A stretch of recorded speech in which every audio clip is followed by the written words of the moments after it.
জালিমেরা বিগত বছরগুলোতে নিরপরাধ মানুষগুলোকে গুম করে খুন করে ক্রস ফায়ার দিয়া নিরপরাধ কত শত শত মানুষগুলোকে দুনিয়ার বুক থেকে বিদায় করে দিয়েছে।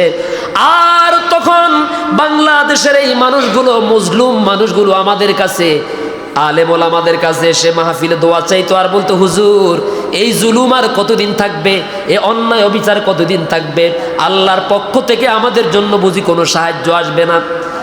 ও হুজুর, এত অন্যায় করে, এত জুলুম করে, এত অবিচার করে, কবে আল্লাহর পক্ষ থেকে সাহায্য আসবে? মাতা নাসরুল্লাহ, মাতা নাসরুল্লাহ, মাতা নাসরুল্লাহ। স্বামীকে তার স্ত্রী থেকে কত বছর পর্যন্ত আলাদা রাখা হলো? স্ত্রী থেকে তার স্বামীকে আলাদা করে রাখা হলো।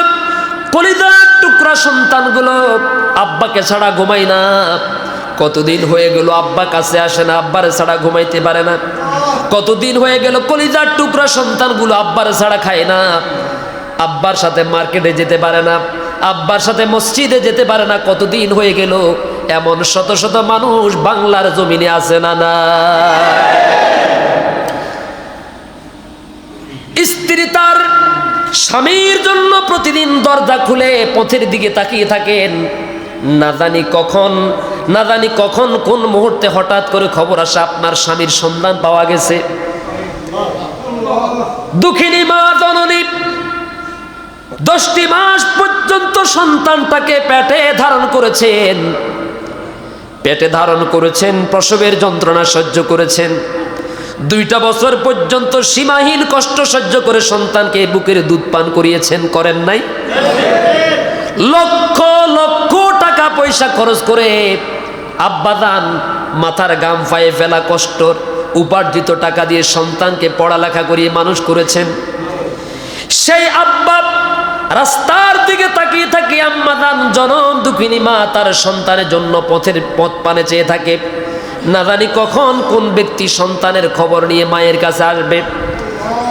স্ত্রী অপেক্ষা করে সারাটা রাত বুকের নিচে বালিশ চাপা দিয়ে চোখের পানি দিয়ে বালিশ ভিজায় আর স্বামীর জন্য আল্লাহর কাছে দোয়া করেন কখন প্রাণের স্বামী ফিরে আসবেন। ঈদের সময় আমরা সবাই আমাদের কলিজার টুকরা সন্তানদেরকে নিয়ে আনন্দ করি কিনা বলেন? আমরা আমাদের কলিজার টুকরা ছোট্ট ছোট্ট সন্তানদেরকে বুকে জড়াইয়া নেই, কাঁধের মধ্যে জড়াই, ঈদগাহে নিয়ে যাই, টাকা দেই, খেলনার জিনিস কিনে দেই। কিন্তু ওদের বাবা কি দুনিয়াতে আছে নাকি নাই, এটা তো তারা এখনো পর্যন্ত নিশ্চিত হতে পারে নাই।